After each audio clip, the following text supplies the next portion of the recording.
Good morning all of you. आज हम अपना नया चैप्टर स्टार्ट करके जा रहे हैं, carbon and it's compounds.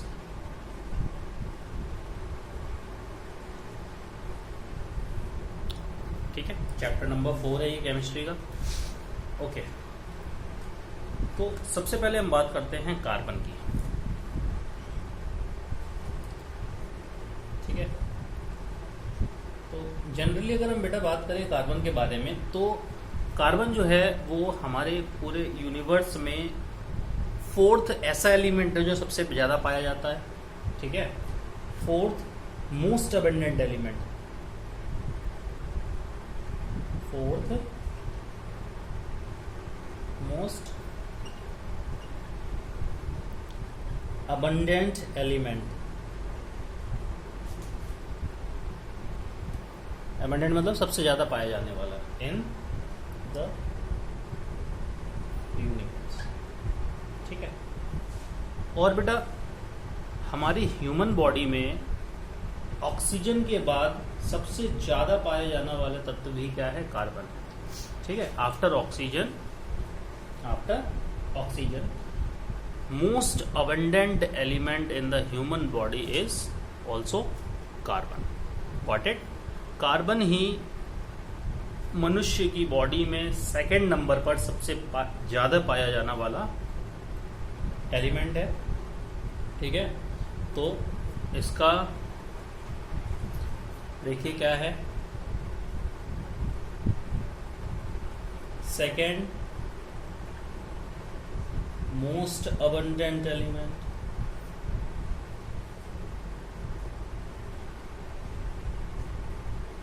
of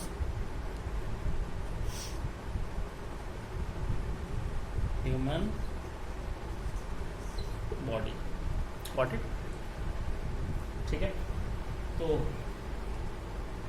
carbon की जो खोज हुई थी बेटा वो प्री हिस्टोरिक पीरियड में हुई थी।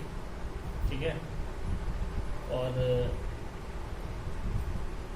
इसका प्रयोग सबसे पहले किया गया था चारकोल बनाने के लिए, ऑर्गेनिक मटेरियल को जलाकर। तो अब जरा हम इसके केमिकल प्रॉपर्टीज के ऊपर बात करते हैं। तो सबसे पहले तो बता दूं बेटा कि जो कार्बन है वो हमारा क्या है, एक नॉन मेटल है। ठीक है, क्या है? Non metal. और ये पीरियोडिक टेबल में 14th ग्रुप में पाया जाता है। ठीक है, कौन से ग्रुप में? 14th।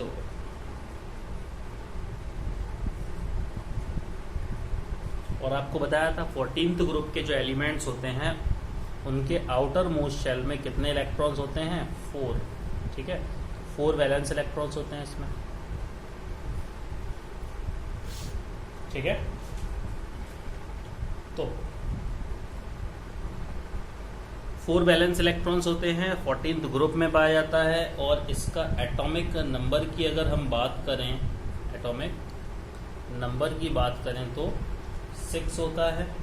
ठीक है, इसका इलेक्ट्रॉनिक कॉन्फ़िगरेशन अगर करें बेटा तो क्या होगा? 2,4। कहने का मतलब इसको 4 इलेक्ट्रॉन्स की आवश्यकता है जिससे ये इनर्ट गैस ऑक्टेट पूरा कर लेगा, या 4 इलेक्ट्रॉन्स को ये लूज कर दे तो हीलियम का इनर्ट गैस इलेक्ट्रॉनिक कॉन्फ़िगरेशन प्राप्त कर लेगा।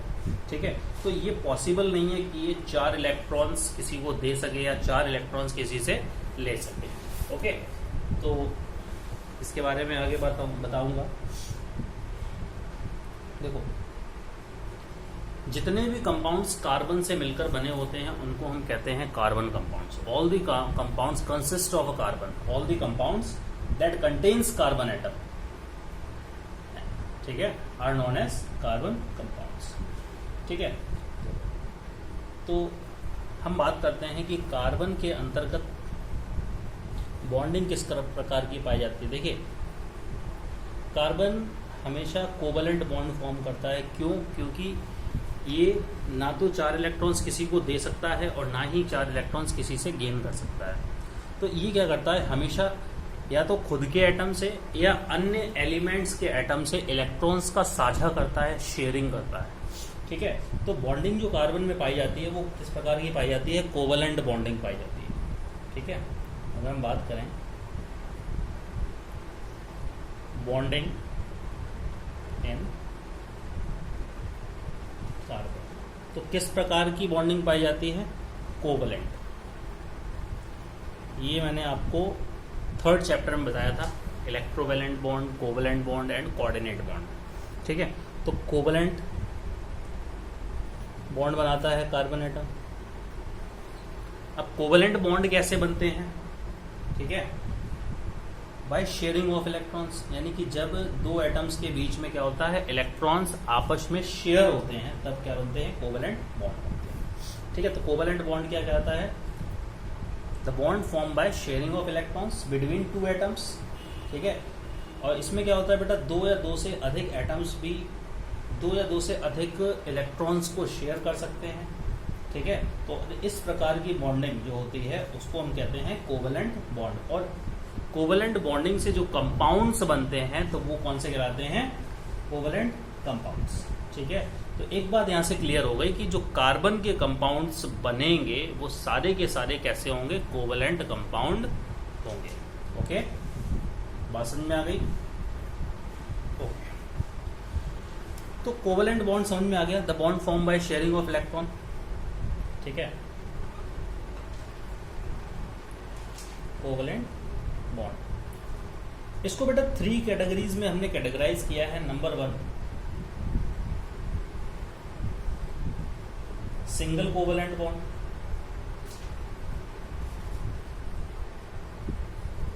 Number 2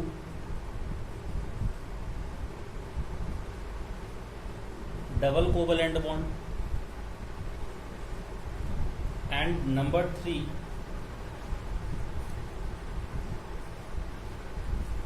triple covalent.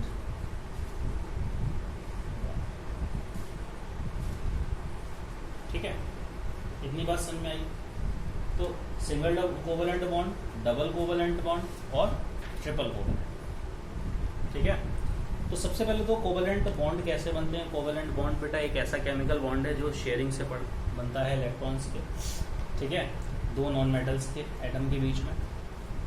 तो अगर जो कंपाउंड इनसे बनते हैं उनको हम कहते हैं कोवलेंट कंपाउंड। जैसे कि एग्जांपल ले लो CCl4, ठीक है, कार्बन टेट्राक्लोराइड, ये सबके क्या हैं? हमारे कोवलेंट कंपाउंड्स हैं। तो अब हम बात करते हैं सिंगल कोवलेंट बॉन्ड की। तो जो सिंगल कोवलेंट बॉन्ड है वो कैसे बनता है और उसके कुछ एग्जांपल्स बताऊंगा कैसे वो फॉर्म होते हैं कंपाउंड्स। ठीक है, तो हम बात कर रहे हैं सिंगल कोवलेंट बॉन्ड। देखिए, सिंगल कोवलेंट बॉन्ड एक ऐसा कोवलेंट बॉन्ड है जिसमें जो शेयरिंग होगी एक एक पेयर की इलेक्ट्रॉन की होगी, यानी कि प्रत्येक एटम एक एक इलेक्ट्रॉन को कंट्रीब्यूट करेगा। ठीक है, bye the sharing of 1 electrons between 2 atoms या मोर एटम्स। तो 2 एटम होगा, मोर एटम से हो नहीं सकता। ठीक है, by sharing of 1 pair of electron, या 1 पेयर कर लो या pair.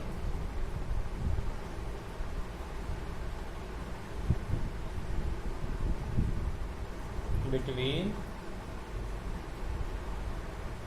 2 non metals, 2 non metal के एटम के मध्य में जब एक पेयर मतलब एक जोड़ा, एक दूसरे एटम ने कंट्रीब्यूट किया, एक पहले वाले एटम ने कंट्रीब्यूट किया इलेक्ट्रॉन, तो by sharing of pair of electrons between 2 non metal atoms कैसे बनता है सिंगल कोवलेंट बॉन्ड? जब एक पेयर इलेक्ट्रॉन का शेयर होता है 2 नॉन मेटल के एटम्स के मध्य में, तब जो बनता है हमारा वो बनता है सिंगल कोवलेंट बॉन्ड। एक पेयर का मतलब एक एक इलेक्ट्रॉन दोनों एटम ने कंट्रीब्यूट किया है। ठीक है, बात समझ में आ गई? ओके, अब हम बात करते हैं कि कैसे covalent bond, single covalent bond बनता है। ठीक है, फॉर एग्जांपल अगर हम बात करें तो हमने फॉर्मेशन ऑफ हाइड्रोजन ले लिया। ठीक है, एग्जांपल में फॉर्मेशन ऑफ हाइड्रोजन। देखिए, हाइड्रोजन ऐसा एलिमेंट है बेटा जिसका एटॉमिक नंबर की बात करें अगर हम तो कितना होता है 1। इसका इलेक्ट्रॉनिक कॉन्फ़िगरेशन करें तो भी लास्ट वैलेंस शेल में कितना इलेक्ट्रॉन होगा 1। ठीक है, और वैलेंस इलेक्ट्रॉन भी इसका कितना है 1। तो अब बेटा कैसे ये कोवलेंट बॉन्ड बनाएगा अपने ही एटम के साथ में। देखिए, मैं बात करूं अगर यहां पर मैंने एक हाइड्रोजन का एटम लिया है, ठीक है, इसके पास एक वैलेंस इलेक्ट्रॉन, ऐसे ही हमने यहां पर बेटा दूसरा हाइड्रोजन का एटम लिया है, ठीक है, इसके पास भी एक इलेक्ट्रॉन। अब इसको अपना ऑक्टेट पूरा करने के लिए क्या चाहिए, 2 इलेक्ट्रॉन चाहिए आउटर मोस्ट शेल में। ठीक है, तो ये दोनों क्या करेंगे बेटा, अपने बीच में इन दोनों इलेक्ट्रॉन्स को आपस में शेयर कर लेंगे। कैसे, देखिए यहाँ पर H और H ने क्या किया, 2 इलेक्ट्रॉन्स को शेयर कर दिया।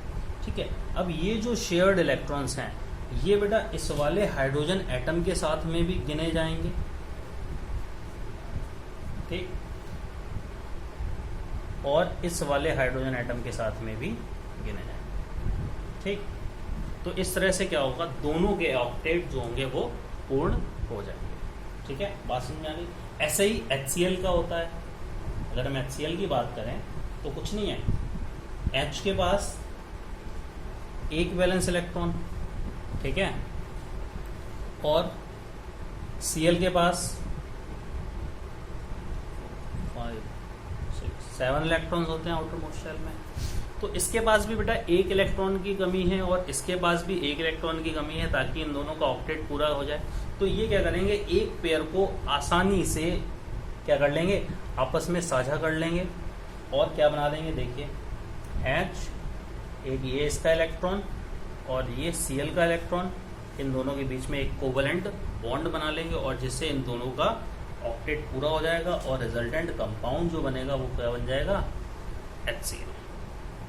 बात समझ में आ गई सिंगल कोवलेंट बॉन्ड की। अब हम बात करते हैं डबल कोवलेंट बॉन्ड की। ठीक है, तो डबल कोवलेंट बॉन्ड में भी बेटा यही है, वहां पर क्या होगा, 2 पेयर इलेक्ट्रॉन्स के शेयर होंगे। ठीक है, 2 पेयर इलेक्ट्रॉन्स के शेयर होंगे, तो वहां पर डबल कोवलेंट बॉन्ड बनेगा। ऐसे ही ट्रिपल कोवलेंट बॉन्ड में क्या होगा, 3 पेयर शेयर होंगे। ठीक है, sharing of 2 pair of electrons between 2 atom, तो वो डबल कोवलेंट बॉन्ड बनेगा। ठीक है, तो सिर्फ एग्जांपल बता रहा हूँ, डेफिनेशन नहीं बताऊंगा। ठीक है, पहले भी पढ़ा चुका हूँ इसे और बता दिया मैंने डेफिनेशन आपको। तो डबल कोवलेंट बॉन्ड कैसे बनेगा, bye the sharing of 2 pair of electrons between atoms. ठीक है, अब कैसे बनेगा वो देखिए। अगर हम एग्जांपल लेते हैं वाटर के मॉलिक्यूल का H2O, ठीक है, H2O की अगर हम बात करें बेटा, तो यहां पर देखिए हाइड्रोजन के पास में एक वैलेंस इलेक्ट्रॉन, ठीक, और ऑक्सीजन के आउटर मोस्ट शेल में 6 इलेक्ट्रॉन, यानी कि इसके पास कितने वैलेंस इलेक्ट्रॉन हैं, 2 इसे मिल जाए तो इसका ऑक्टेट पूरा हो जाएगा। ठीक है, तो इसके पास कितने हैं, 6 हैं आउटर मोस्ट शेल में। ऐसे ही सेकंड एटम हाइड्रोजन का, ठीक है, तो ये क्या करते हैं बेटा, ये आपस में एक एक पेयर को साझा कर लेते हैं। इन्होंने कोवलेंट बॉन्ड बनाया, तो ये जो शेयर्ड इलेक्ट्रॉन्स हैं, अब देखिए ये सारे के सारे शेयर्ड इलेक्ट्रॉन हैं, ये वाले इसके साथ में भी गिने जाएंगे और ये वाला इसके साथ में भी गिना जाएगा। देखिए इसका ऑक्टेट पूरा 1 और 2, इस हाइड्रोजन का देखिए 1 और 2, और ये दोनों इलेक्ट्रॉन्स जो हैं जो शेयर किए हैं हाइड्रोजन के वो ऑक्सीजन के साथ में भी गिने जाएंगे। तो ऑक्सीजन का ऑक्टेट देखिए 1 2 3 4 5 6 7 8, ठीक है, इसलिए इनका ऑक्टेट पूरा हो चुका है। ठीक, तो ये इन्होंने क्या किया है, 2 पेयर इलेक्ट्रॉन्स के शेयर किए हैं। ठीक है, बात समझ में आ गई। तो इस तरह से क्या बन जाता है, H2O का फॉर्मेशन हो जाता है। सिमिलरली बेटा क्या होता है, कार्बन हाइड्रोजन के साथ में शेयरिंग करता है 4 हाइड्रोजन एटम्स के साथ में, और क्या बना देता है, मेथेन CH4। ठीक है, तो यहाँ पर देखिए 2 इलेक्ट्रॉन्स का शेयरिंग हो रही है। ठीक है, वो सॉरी गड़बड़ हो गया, इसमें सिंगल ही हो रहा है। ये सिंगल कोवैलेंट बॉन्ड कहते हैं। मैं बात करता हूँ formation of O2, formation of O2 oxygen. वो बेटा दोनों एग्जांपल जो मैंने अभी बताए थे वो सिंगल कोवैलेंट बॉन्ड के थे। ठीक है, डबल कोवैलेंट बॉन्ड में फॉर्मेशन ऑफ O2 की अगर बात करें तो एक ऑक्सीजन का एटम ये है। ठीक है, इसके आउटर मोस्ट शेल में कितने इलेक्ट्रॉन्स हैं, 6, 1 2 3 4 5 6। ठीक है, यहाँ पर बेटा दूसरा एटम ले लिया हमने ऑक्सीजन का, इसके भी आउटर मोस्ट शेल में देखिए 1 2 3 4 5 और 6 इलेक्ट्रॉन्स हैं। ठीक है, तो ये दोनों क्या करेंगे, इसको बेटा इस एटम को 2 इलेक्ट्रॉन्स की आवश्यकता है इसका ऑक्टेट पूरा करने के लिए, और इस एटम को भी 2 इलेक्ट्रॉन्स की आवश्यकता। ठीक है, तो ये क्या करेगा, आपस में 2 पेयर इलेक्ट्रॉन्स के शेयर कर लेंगे। ठीक है, 2 इलेक्ट्रॉनिक पेयर शेयर कर लेंगे और क्या बना देंगे, डबल बॉन्ड। ठीक है, तो इस अब ये जो शेयर्ड इलेक्ट्रॉन्स हैं वो दोनों ही एटम के साथ में काउंट हो गए। 6 इलेक्ट्रॉन्स इसके पास थे, 2 ये मिल गए, 8, यानी इसका भी ऑक्टेट पूरा हो गया। सिमिलरली क्या होगा, इस वाले एटम के पास बेटा 6 इलेक्ट्रॉन्स पहले थे और ये दोनों इलेक्ट्रॉन्स भी इसने क्या किया, शेयर कर रखा है, तो ये भी मिल गए। इसे दोनों ही जो एटम थे ऑक्सीजन के उनका ऑक्टेट पूरा हो चुका है। और इस केस में क्या होगा, देखिए 2 पेयर इलेक्ट्रॉन्स के शेयर हो रहे हैं। ठीक है, जब 2 पेयर इलेक्ट्रॉन्स के शेयर हो रहे हैं तो इसका मतलब क्या है, इनके मध्य में डबल बॉन्ड बन रहा है, और ये कैसा है, डबल कोवैलेंट बॉन्ड का फॉर्मेशन है। ओके, और इसको हम बोल सकते हैं, बात समझ में आ गई। ठीक है, तो ऑक्सीजन के फॉर्मेशन में क्या होगा, 2 इलेक्ट्रॉन पेयर शेयर्ड हुए। ठीक है, बात समझ में आ रही है। ऐसे ही बेटा ट्रिपल कोवैलेंट बॉन्ड में क्या होगा, 3 पेयर इलेक्ट्रॉन्स के शेयर होंगे बिटवीन 2 एटम्स। ठीक है, 2 एटम के बीच में।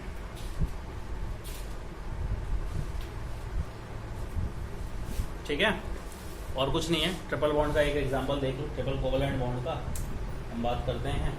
N2 का नाइट्रोजन,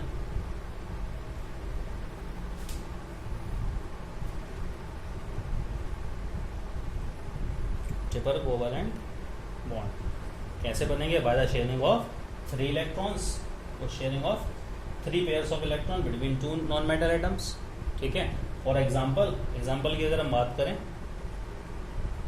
N2, ठीक है, N, इसके आउटर मोस्ट शेल में कितने इलेक्ट्रॉन्स होते हैं, 5, तो 3 4 5।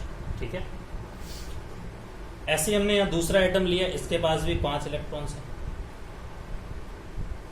एक को हमने क्रॉस से रिप्रेजेंट किया, एक को हमने डॉट से रिप्रेजेंट किया।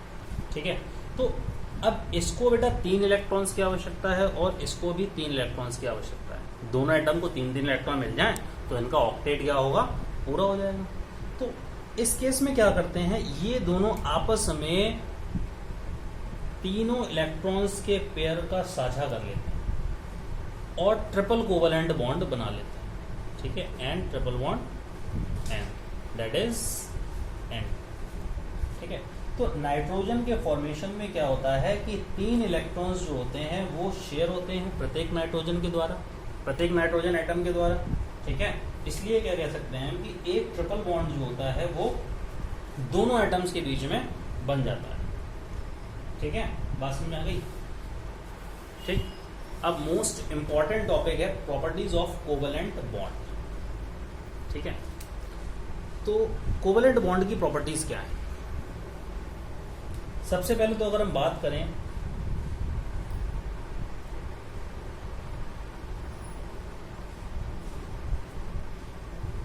प्रॉपर्टीज ऑफ कोवेलेंट बॉन्ड, सबसे पहले अगर हम बात करें बेटा, जो इनके इंटरमॉलिक्यूलर स्पेसिस जो होते हैं, फोर्सेस होते हैं, बहुत ही कम होते हैं। ठीक है, intermolecular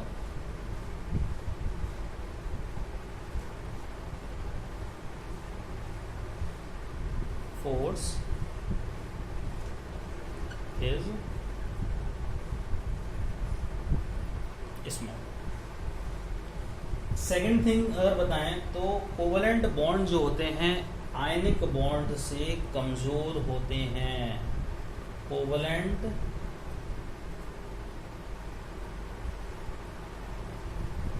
bonds are weaker than ionic bond. ठीक, क्यों?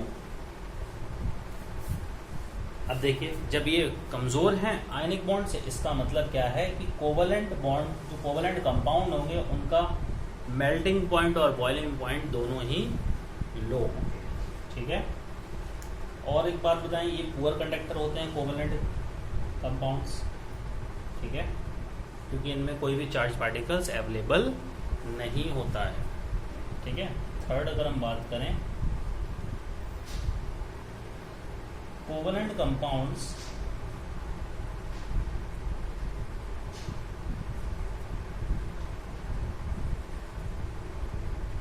Are poor conductor of electricity. क्यों? क्योंकि ये कोवेलेंट बॉन्ड से मिलकर बनते हैं, और कोवेलेंट बॉन्ड में किसी भी प्रकार के, किसी भी आयन, किसी भी प्रकार के कोई भी चार्ज पार्टिकल, कोई भी आयन फॉर्म नहीं होता है। ठीक है, तो कार्बन कंपाउंड जो होते हैं बेटा, वो कोवेलेंट कंपाउंड के बने होते हैं। इसका मतलब क्या है कि जो कार्बन के कंपाउंड्स हैं उनका मेल्टिंग पॉइंट और बॉइलिंग पॉइंट भी लो होगा। ठीक है, और वे इलेक्ट्रिसिटी को कंडक्ट नहीं करेंगे। Got it? ठीक है, थैंक यू बेटा। कल से हम पढ़ाएंगे इसमें आगे एलोट्रॉपी। आज के लिए इतना ही।